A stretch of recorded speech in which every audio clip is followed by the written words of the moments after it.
Hello guys! Hello! This is for Sagittarius. Sagittarius, welcome dito sa aking channel, Kapalaran 888. Welcome.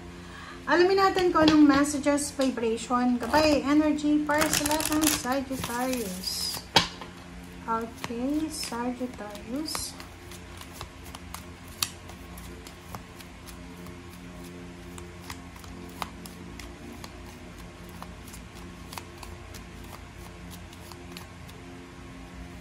Okay, first card natin is Gentleman, 2810.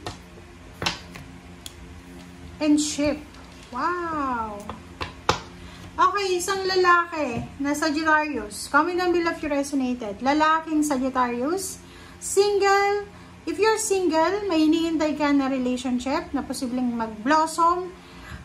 Posibleng dumating na or darating na yung relationship na pinagpipray mo, pinapangarap mo, or maybe long distance siya, LDR, relationship. Pwedeng magkita na kayo sa linggong ito. Or pwedeng merong mga changes na mangyayari sa inyong relationship. Maybe this is travel, OFW ka ba, or nasa Pilipinas ka lang. Marami kayong mga hinihintay na pagkakataon, opportunities na posibleng andito na. Okay? Yung mga single dyan, possible na makatagpo kayo ng tao na magiging part ng buhay nyo sa loob ng mga transportation, bus, airplane, sa barko, or maybe sa airport, or sa port, or sa kung ano pa man na lugar na maraming tao. Alright. So, first card natin is Temperance. Next is Four of Swords. O, diba? So, yung 3 cards mo dito, sinasabi ng bara sa'yo na yung pagtatyaga mo, diba? Yung pagtatyaga mo, yung pagiging matyaga mo, pagiging understanding mo, pagiging patient mo, ay nagbunga na, ay magbubunga na, diba? Yung parang nasa restricted ka na sitwasyon. Halimbawa, feeling mo lang yung pakaramdam mo na iniisip mo na kung darating ba pa ba siya. It's either relationship to. Medyo may edad ka na siguro. Iniisip mo, makakapag-asawa pa kaya ako. Parang ganun. Or maybe medyo may edad ka na rin or hindi na maganda yung health mo. Tapos iniisip mo, makakahanap pa kaya ako ng stable na trabaho.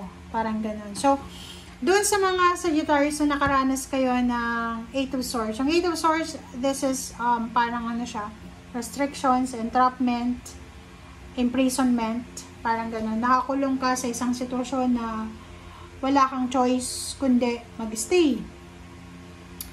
Sinasabi ng bara sa'yo dito na lahat ng pagtitiis, pagsasuffer, ay may kapalit. Okay? Sa ngayon, sinasabi ng bara sa'yo na kailangan mo nang magpahinga. Kumbaga, just let go, let God, let it flow. Huwag mo nang kontrolin yung sitwasyon. Kumbaga, ginawa mo na yung best mo Ginawa mo yung best mo. Ginawa mo na yung obligations mo. So, oras na para ibigay na natin sa Panginoon, sa universe, kung ano ba yung role nila. Kasi tayo minsan, masyado tayong yung parang aggressive na kahit hindi na natin kaya, kinakaya natin. So, dito sa barahan to, sinasabi ng bara sa'yo na you need to let go. Ano man itong direction na parang tinuturo sa'yo ng universe, just follow the direction. Okay? You're lucky because kung dati ay nasa 8 of Swords ka, yung parang walang tumutulong sa'yo. Mag-isa kang nagsasuffer, mag-isa kang gumagawa ng mga bagay-bagay.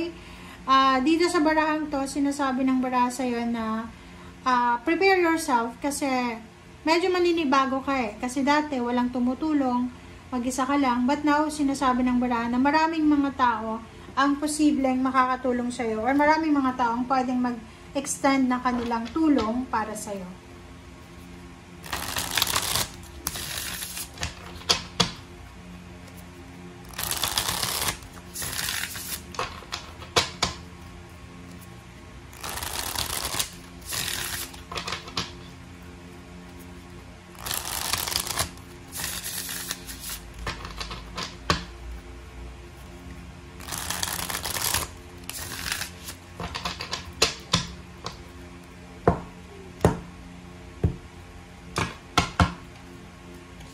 Okay. First card natin sa third deck is Conviction, 7 of Wands, 2 of Cups, and Queen of Wands. Wow.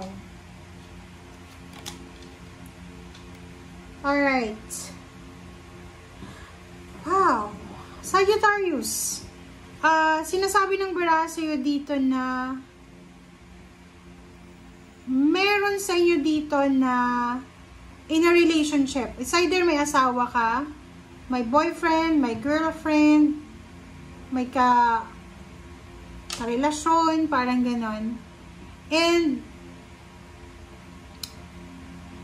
possible na merong pag-uusap kayo na yung isa sa inyo ay gustong makipaghiwalay. Pwedeng meron kayong mga problema na nangyayari sa buhay nyo ngayon, na pwedeng may problema sa pera, problema sa kung ano paman, na pwedeng maging rason para makapag-isip na maghiwalay, mag-cool off muna. Eh, nakikita ko sa'yo na nakafocus ka sa sarili mo eh. Parang sinasabi ng bara, nakafocus ka sa kung ano ba yung mangyayari sa'yo. Parang iniisip mo, ano kayong mangyayari sa akin? Diba? So, sinasabi ng bara sa'yo dito na bago ka makipag-split, okay? Sorry. Bago tayo mag-desisyon na makipaghiwalay, umalis, parang halimbawa na umalis ka sa isang lugar, lumayas, maglayas, or mag-resign, kailangan mo munang pag-isipan ng mabuti. Kasi baka magsisi ka sa bandang huli. Ang barahan mo dito sa ilalim, sinasabi ng barahan na as much as possible, ipaglaban mo pa rin. Kung alam mo sa sarili mo na yung mga problema na pinagdadaanan nyo ay ano lang siya, parte lang ng relationship, ipaglaban mo. Kasi relationship to eh. Magiging sobrang emotional ka the September 1 until 7. Kasi may isang tao talaga dito na ayaw na eh.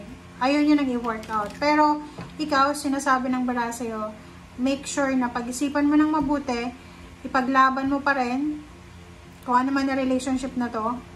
And yun, be courageous, be strong, be brave, na ipaglaban kung ano yung karapatan mo, and be strong and be courageous na gawin kung ano yung nararapat. Okay? Thank you guys. Bye!